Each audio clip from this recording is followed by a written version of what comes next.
If you've heard about critical minerals, you've probably heard about them in kind of one of two contexts. So one of the contexts is going to be the massive increase in demand for things like lithium and cobalt and nickel and graphite, all of which are critical minerals, and copper for that matter, which is a new one for the United States this year, that we need for energy transition. So as we wean ourselves off of fossil fuels and move towards renewable energy and electric vehicle-based transport systems, we're going to need a lot more of this stuff.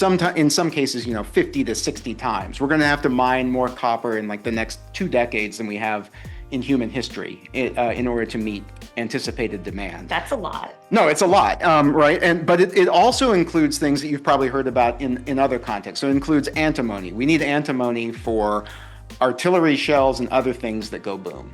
Right, so that it's critical because it's critical for national security applications, and then a bunch of heavy rare earths that are used in advanced radar arrays and semiconductors, which is why this has been a central axis of U.S.-China tech competition. And then the actual mineral-rich countries themselves are trying to play a game which I like to call kind of get like Indonesia. Indonesia was kind of the early adopter of, all right, we're very nickel-rich, we want to get more value added out of it. We have a big home market. We're going to put in place an export ban, and we're going to force the mostly Chinese companies that are refining this to move here.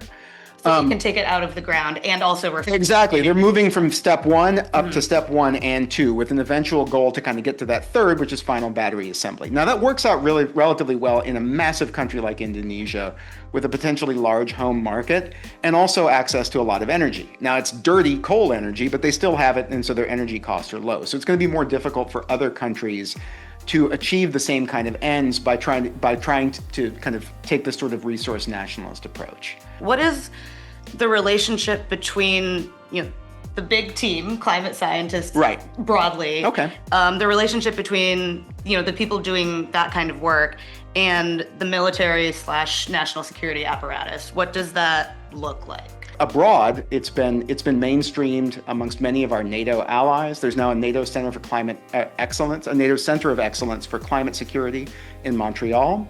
And it's also really a matter of life and death. This is existential for many less developed countries. If you have 80% of your population living in rural areas dependent on rain-fed agriculture to keep what roofs they have over their heads and pay their children's school fees, they can't afford to be lackadaisical in terms of their approach to dealing with climate change. So around the world, increasingly close relationship, the United States has become the outlier. And, the United States as a military-industrial complex has gotten really, really, really good at the shooting part or the making things go boom part, right?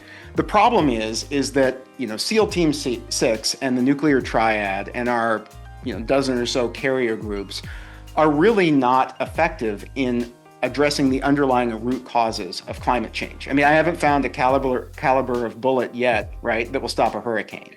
That would be wild. No, I mean, scientists, get on it. I was going to say, that said military-industrial complex is probably working on it. But all I mean to say is that our traditional way of thinking about what it is we use our national security apparatus for, it's to deter and compel. Don't do something, or in the case of compellence, do something or else. You cannot deter or compel a meteorological event. Are there still policy shops and people like myself on the outside of the national security apparatus who are thinking about these things? Obviously, and we will continue to do so because climate change is not a threat that you can just ignore and hope will get better.